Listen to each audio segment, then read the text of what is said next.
જિલ્લા શિક્ષણ અધિકારી કચેરી ભુજ દ્વારા કચ્છ જિલ્લાના શિક્ષણ જગતના હિતમાં અને વિદ્યાર્થીઓના લાભાર્થે સમયાંતરે વિવિધ કાર્યક્રમો યોજવામાં આવે છે।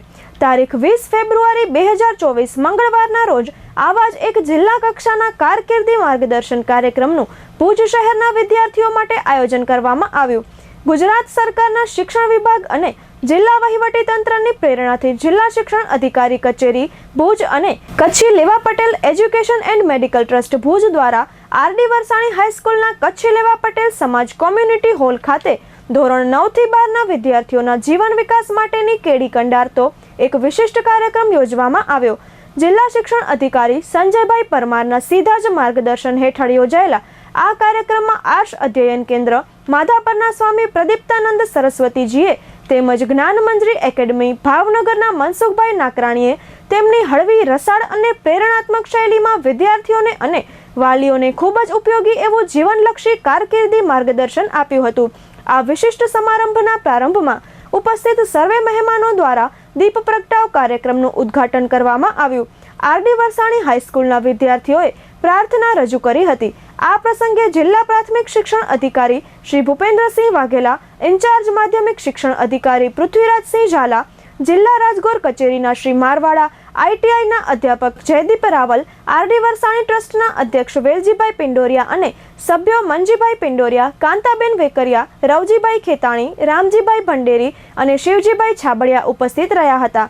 જિલ્લાના શિક્ષણ વિભાગ વતી જિલ્લા પ્રાથમિક શિક્ષણ અધિકારી શ્રી ભૂપેન્દ્રસિંહ વાઘેલાએ ઉપસ્થિત સૌનું શાબ્દિક સ્વાગત કરતા આ પ્રસંગને વસંતના વધામણા સમાન એક યાદગાર અવસર ગણાવ્યો હતો। તેમણે આ વિશિષ્ટ કાર્યક્રમનું વિદ્યાર્થીઓ માટે મહત્વ સમજાવતા આજના દિવસને જીવનનો યાદગાર દિવસ ગણાવ્યો હતો। કાર્યક્રમનું સંચાલન અને આભાર વિધિ વસંતભાઈ પટેલે કર્યા હતા।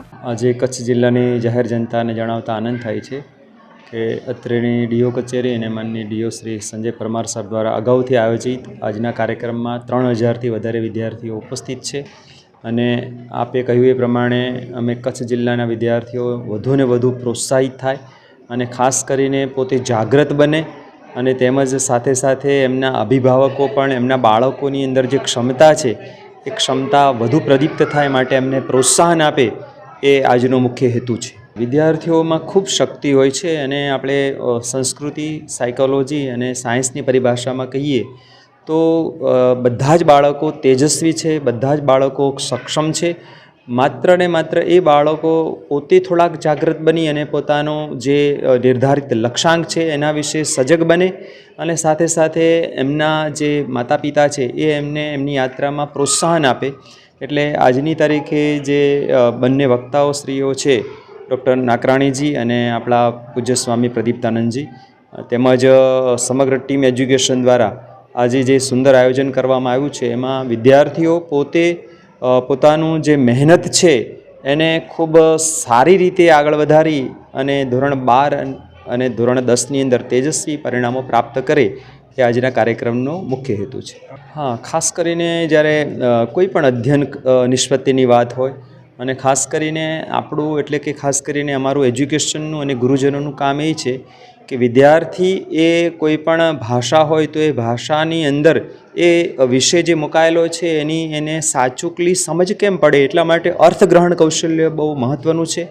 અને હું એમ કહીશ કે કોઈ પણ ભાષા હોય તો જ્યાં સુધી વિદ્યાર્થી એ ભાષાના શબ્દો, એના વાક્યો અથવા તો એ જે કંઈ વિષય વસ્તુ કહેવામાં આવ્યું છે એ સમજતો નથી ત્યાં સુધી એના મન સુધી પહોંચતું નથી।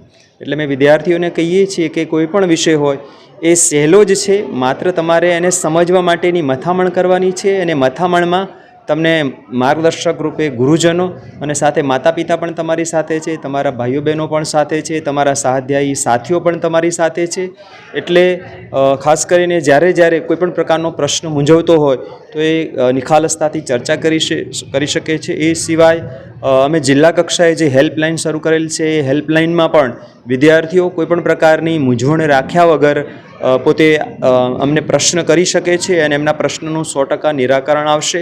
અને છેલ્લે જ્યારે આ પરીક્ષાલક્ષી માહોલ છે ત્યારે હું કચ્છની જાહેર જનતા, વિદ્યાર્થીના માતા પિતાને કહીશ કે તમે જ્યારે કોઈપણ વસ્તુનું સર્વ્યુ કાઢવા બેસશો ત્યારે તમે જો આખા બધા ઉદાહરણોનો અભ્યાસ કરતા હશો તો જે ક્ષેત્રમાં જેમને અભૂતપૂર્વ સિદ્ધિ પ્રાપ્ત કરી છે એ વ્યક્તિઓનું જીવન જોજો કે જેની અંદર કદાચ એમની શૈક્ષણિક સિદ્ધિ ઓછી હશે, પરંતુ એમને પ્રાપ્ત કરેલી એમના ક્ષેત્રની જે માસ્ટરી હોય એ પછી કોઈ પણ વિષય હોય તો એની અંદર એ ખરેખર એમને ખૂબ દિલથી કામ કર્યું છે. એટલે વિદ્યાર્થીઓના રસને જાણી અને એ દિશામાં આપણે એમને પ્રેરિત કરીએ. જિલ્લા શિક્ષણાધિકારીની કચેરી જે છે એમના દ્વારા આ 10મા અને 12માના વિદ્યાર્થીઓ માટે એને પ્રેરણા આપવા માટે એક સેમિનારનું આયોજન થયું છે. લાસ્ટ યર પણ થયું હતું આવું આયોજન, અને ખૂબ બહોળી સંખ્યામાં બધા વિદ્યાર્થીઓ આવ્યા છે. અને સૌથી પહેલાં તો હું આ જિલ્લા શિક્ષણાધિકારીની કચેરીના જે હેડ છે સંજયભાઈ પરમાર અને એમની સમગ્ર ટીમને હું સાધુવાદ આપું છું કે બહુ સ્તુત્ય પગલું છે. આ કચ્છની પ્રજાએ જાણવા જેવું છે કે આપણો વિકાસ ગમે તેટલો થાય, આપણું ભવિષ્ય આપણા બાળકો છે. જો એને સાચું યોગ્ય માર્ગદર્શન, અને નોંધજો મારો શબ્દ, યોગ્ય સમયે અપાતું માર્ગદર્શન એ બહુ મોટો ચેન્જ લાવે છે.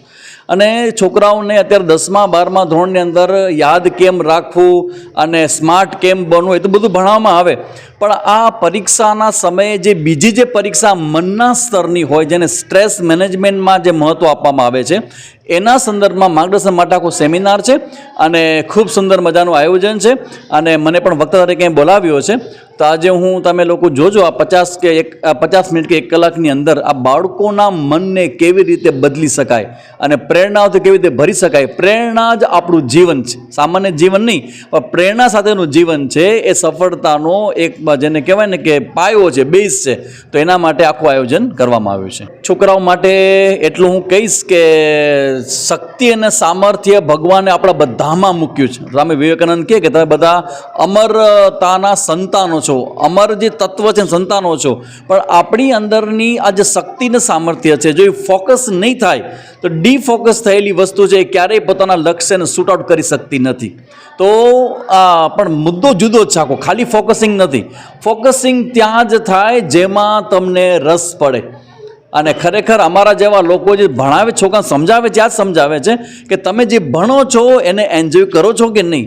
ઇવન હું અત્યારે ત્યાં આ જ વાત કરવાનો છું કે એક્ઝામ છે તો એક્ઝામના ભયથી ભયભીત થાવ છો કે એક્ઝામને માણવા માટે તમે ઉત્સાહિત થાવ છો. જો એક્ઝામ તમારા માટે મહોત્સવ થઈ જશે તો એક્ઝામમાં તમે કલ્પના નહીં કરી હોય એવું તમે લખી શકશો, પણ જો એક્ઝામને તમે તમારા પોતા માટે કંઈક સ્ટ્રેસનું કારણ માનશો તો તમે તમારું અભિવ્યક્તિ જે સમય થવાની જોઈએ એ નહીં કરી શકો. એટલે છોકરાઓએ બહુ ડરવાની જરૂર નથી, ભયભીત થવાની જરૂર નથી. ફોકસ થઈ જશે, રસ પડવો જોઈએ, તમને ઇન્ટરેસ્ટ ક્રિએટ થવો જોઈએ. અને અમારું કામ જ આ છે કે આ સમયે છોકરાઓને કેવી રીતે એક્ઝામના સંદર્ભે રસ ઉત્પન્ન કરી શકીએ. ખૂબ સરસ મજાની વાત છે. મને તો લાગે ખરેખર અમારું 1 કલાક છે ને વાલીઓ સાથે પણ ગાળવો જોઈએ. આ સેમિનારો માત્ર વિદ્યાર્થીઓ પૂરતા નહીં, એના વાલી માટે એક્સ્ટ્રા સેમિનારો હોવા જોઈએ જેમાં માત્ર વાલીઓ હોય.